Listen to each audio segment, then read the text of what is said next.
What up, nerds? My name is Leslie Smith. Welcome to The Nerdy Narrative.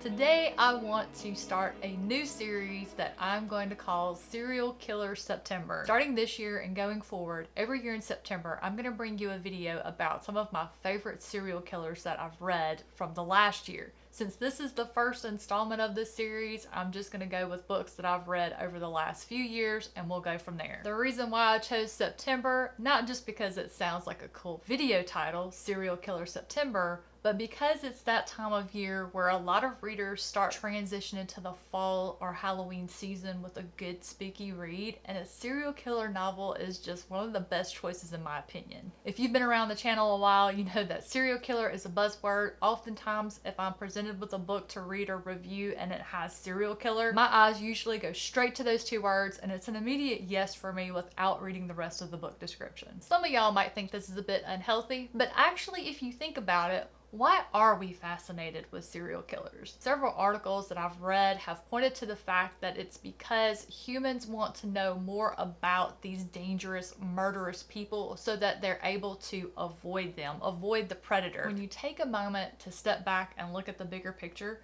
predator and prey usually do what?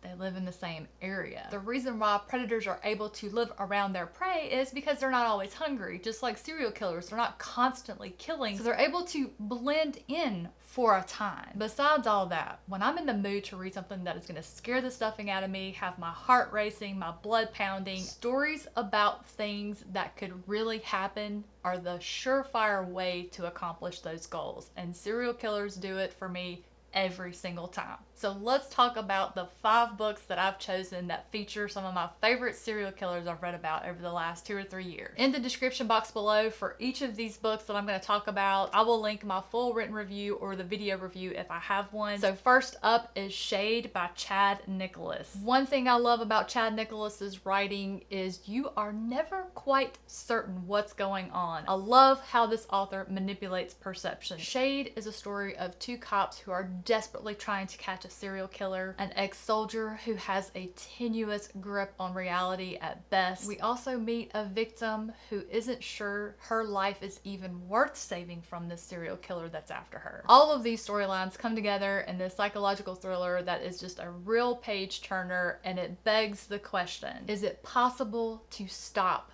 a monster without becoming one? Next on this list is Brian Bowyer's Flesh Rehearsal. This is one that you will read in one sitting. Brian Bowyer's writing style just will not let you put a book down once you pick it up. It just reaches through the pages, sinks its claws into you, and does not let go. What grabbed me about this particular story? Alcohol, rock and roll, and of course, a serial killer called the Lobotomizer. We get several points of view in this one, but it all begins with a girl named Gretchen. After the tragic deaths of her immediate family, Gretchen sets out on her own and she meets Jacob and Amelia, who are the children of a really famous rock star who also died in recent months. The 3 form a bond over a shared experience. They are all musicians. They decide to get together, form a band. They start writing music, but they need a drummer. And that's how we meet our other main character, Ludlow. While all of this is happening, there's a serial killer called the Lobotomizer that has been terrorizing Los Angeles. The only reason they discovered there was a serial killer in their midst was because some of the victims of these lobotomies survived. It's so good. My friend Steve from the channel Steve Talks Books, he and I did a live show with author Brian Bowyer. I'll have that link down in the description below if you'd like to check that out. We had a fantastic time talking with Brian about this book. Next on this list is The Tunnel by Joseph Sale. This book is part of Joseph's Illuminati series, but it can be read as a standalone as it does not tie into the first book at all. The thing that drew me in about this particular serial killer story is that this serial killer was being compared to Jack the Ripper. In fact, a lot of residents thought it was Jack the Ripper reincarnated. That was all it took, and I was sold on this story. Now, even though it was the serial killer aspect that drew me in, It was Joseph Sale's ability to write and explore and develop the main character, Georgie. When it comes to writing character, Joseph Sale is in a league of his own. But when our serial killer did make their grand entrance into the story, it was nothing like I expected, and even though I thought I understood what was happening, there was another layer pulled back and revealed, and I was just in awe. It was such a great story for the serial killer aspect and in regards to the character work. So if you're a character driven reader, Joseph Sale is an author you definitely need to be checking out. Now, this next one is probably the most disturbing piece of literature I've ever read in regards to a serial killer.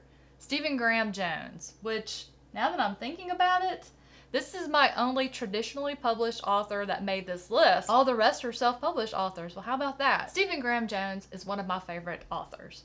This is not a starting place for Stephen Graham Jones. I would definitely caution you to try some of his other works first, because if you start your journey here, you may not continue.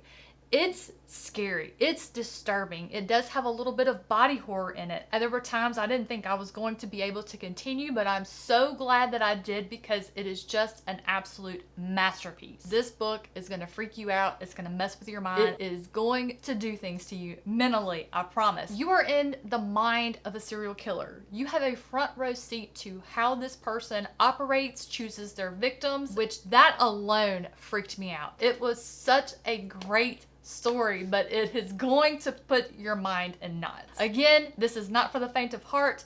This is not where you should start with Stephen Graham Jones, and it is definitely not where you start if you want to read something about a serial killer. Now, if you want something that's going to get your blood pumping, probably keep you up at night, this one will accomplish that in spades. Now, the final one that made this list that I have here, I saved it for last because it is my favorite serial killer that I have ever read. That's including several nonfiction pieces I've read about more well-known serial killers of our past, Dahmer, Manson, and those types. And that would be the Boatmore Butcher who we meet in L. Stevenson's The Goners. Before the story began, there were only 2 causes of death on the island of Boatmore: accidental and old age. That all changes the day a couple of paramedics find the body of a young boy on a roadside. Well, they think it's a body. They were called and told it was a body, but it is discovered once they get there, this young person is still clinging to life. Unbeknownst to the team of paramedics, this person's body had been rigged so that when they tried to perform life-saving techniques, they ended up actually killing this person. This throws the island into shock until these strange events continue to happen. And the shock is then replaced by fear and terror because nobody knows who it is or why or who's going to be next. And that's gonna do it, guys. Those are my favorite serial killer books that I have read over the past few years. I will have all of the information linked down below where you can find the book, where you can find my written review or video reviews if I have them. If you're someone who has been looking for a thrilling book to usher in the spooky season, I hope one of these titles sounds like it would be a good fit for you. Thank you so much for watching. Have a fantastic rest of your day, and I'll catch you in the next one.